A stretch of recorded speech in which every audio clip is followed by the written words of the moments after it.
What's up everybody, it's your boy Alfaro here, and today we're going to talk about some Back 4 Blood lore, which includes how the Ridden became the Ridden, and all the cleaners' backstories. I'll also explain some perks that are attached to each cleaner, and what each Special Ridden is able to do. All the information in this video I gathered from playing the alpha, and everything I've observed from the Back 4 Blood website. And remember, if you enjoy this video, make sure to like, comment, and subscribe. Let's start off on how the Ridden became the Ridden. There was a meteor that hit near Penguin National Park in Quebec, Canada, and it created a meteor crater. If you look at the right column of the Evansburg Weekly, it says scientists unearthed nematode specimens. Then under that says the specimens were found 2,500 feet below ice surface, and it dates back about 1 million years ago. So based on this information, we could assume that someone reported this crater, and that's when Quebec scientists and researchers were sent out to the site. Then they took samples of the devil worm to their research lab, but that's when they messed up. They brought the devil worm all the way to Quebec City, where their research lab is located, and started running tests. One of the scientists found out the hard way that the devil worms are triggered by water. Unfortunately for humans, about 71% of Earth's surface is water covered. Also, up to 60% of the human adult body is water. This is probably explains why the devil worms are able to stay in human bodies without any issue. Eventually, the outbreak started in Quebec City and took over the east coast of the United States of America. Here's a drawing of the anatomy of the devil worm. It starts off in the top with a mouth and 2 mandibles, and then it goes through the pharynx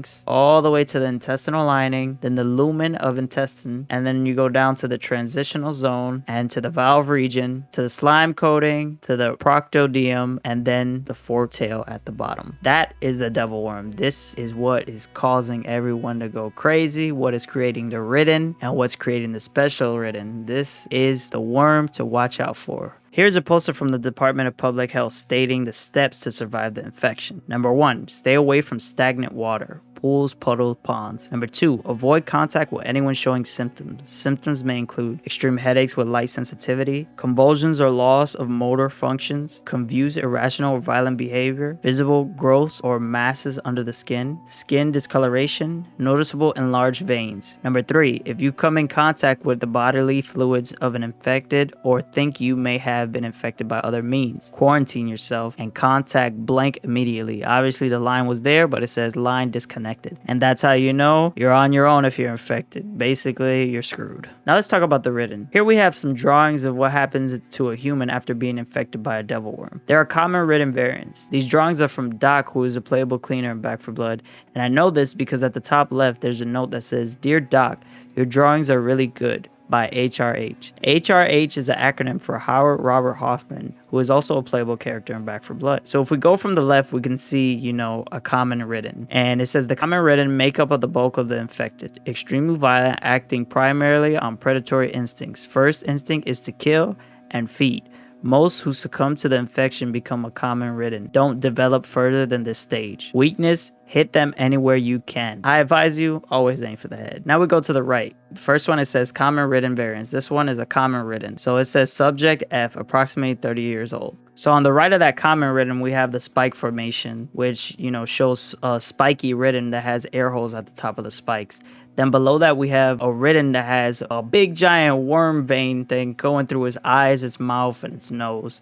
And right there it says, how does it see? And that is a good question. Then on the left of that, it says that their eyes glow, the common Ridden, and they don't know why. Now let's move on to the Special Ridden. Some of these Special Riddens have variants which probably resulted in the game director's cars, but I'll explain that later. Let's start out with the Breaker. So from watching gameplay, the Breaker can just lunge at you from across the map and just snap you in half.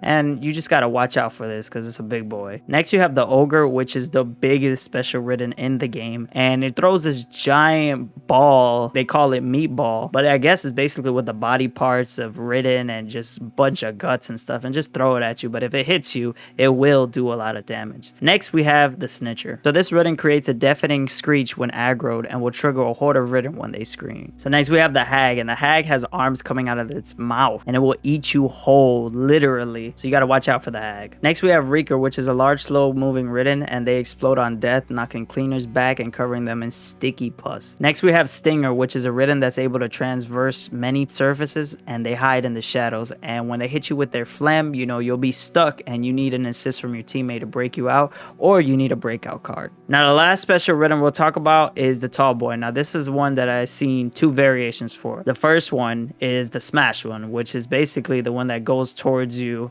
and tries to hit you with the right arm and just tries to smash you. Now the other one I've seen in the trailers is one that lunges towards you but grabs you and I guess tries to choke you out. That's what I mean by the two variations, because I think the game director plays a role in that. On which card it gives you in that game will depend on which Tall Boy you get. Now let's move on to the cleaners, which there are a total of 8 so far, and each cleaner has 3 unique perks attached to them. Now let's start off with Walker. Walker's perks include precision kills, increased accuracy. He has plus damage and plus team health. The oldest of 5 siblings, Elijah Walker was born in Evansburg to a hardworking blue-collar family.